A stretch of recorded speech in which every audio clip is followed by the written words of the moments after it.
Indian child protection এই সংস্থাটোৱে অসমৰ 1032খন গাঁৱত চাইল্ড মেৰেজৰ ওপৰত এটা সমীক্ষা কৰিছিল যে শিশু কম বয়সতে ছোৱালীৰ বিয়া হোৱা সংখ্যা কমিছে নে কমা নাই অসম চৰকাৰে লোৱা পদক্ষেপৰ ফলাফল কেনেকুৱা ই ইতিবাচক নে নেতিবাচক আপোনালোকে জানি ভাল পাব এই ইণ্ডিপেণ্ডেণ্ট গ্ৰুপটোৱে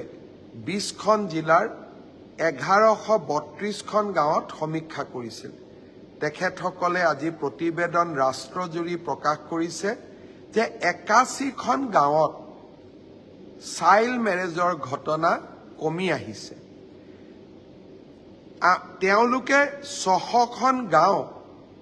আৱিষ্কাৰ কৰিলে বিচাৰি পালে য'ত এটাও চাইল্ড মেৰেজৰ ঘটনা 21 চনৰ পিছত হোৱা নাই আৰু তেখেতসকলে এইটো সমীক্ষাত কৈছে যে অসমৰ এই গাঁওসমূহৰ 98% ৰাইজে চাইল্ড মেৰেজৰ বিপক্ষে চৰকাৰে লোৱা প্ৰচেষ্টাক সমৰ্থন দিছে প্ৰতি 6 মাহৰ মূৰে মূৰে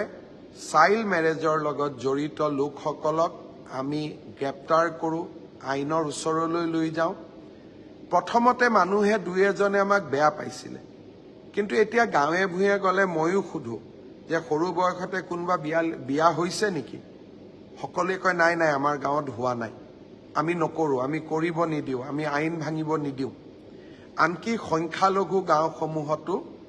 এই কণ্ঠ মই শুনিবলৈ পাওঁ অৱশ্যে আমাৰ যি প্ৰচেষ্টা সেই প্ৰচেষ্টা অব্যাহত থাকিব আমাৰ টাফ একশ্যন কঠোৰ পদক্ষেপ চলি থাকিব নৱেম্বৰ ডিচেম্বৰ মাহত আমি আৰু এবাৰ এনেকুৱা শিশু কম বয়সতে বিয়া দিয়া ব্যক্তিসকলৰ বিৰুদ্ধে বা বিয়া কৰোৱা ব্যক্তিসকলৰ বিৰুদ্ধে আমি আকৌ এবাৰ ব্যৱস্থা হাতত ল'ম মই ডিজিপি মহোদয়ক ইতিমধ্যে নিৰ্দেশ দিছোঁ যে প্ৰাথমিক সমীক্ষা আপুনি আৰম্ভ কৰক নৱেম্বৰ ডিচেম্বৰ মাহত আমি আৰু এবাৰ ব্যৱস্থা হাতত ল'ব লাগিব ইণ্ডিয়ান চাইল্ড প্ৰটেকশ্যন এই সংস্থাটোৱে অসমৰ 1032খন গাঁৱত চাইল্ড মেৰেজৰ ওপৰত এটা সমীক্ষা কৰিছিল যে শিশু কম বয়সতে ছোৱালীৰ বিয়া হোৱা সংখ্যা কমিছে নে কমা নাই অসম চৰকাৰে লোৱা পদক্ষেপৰ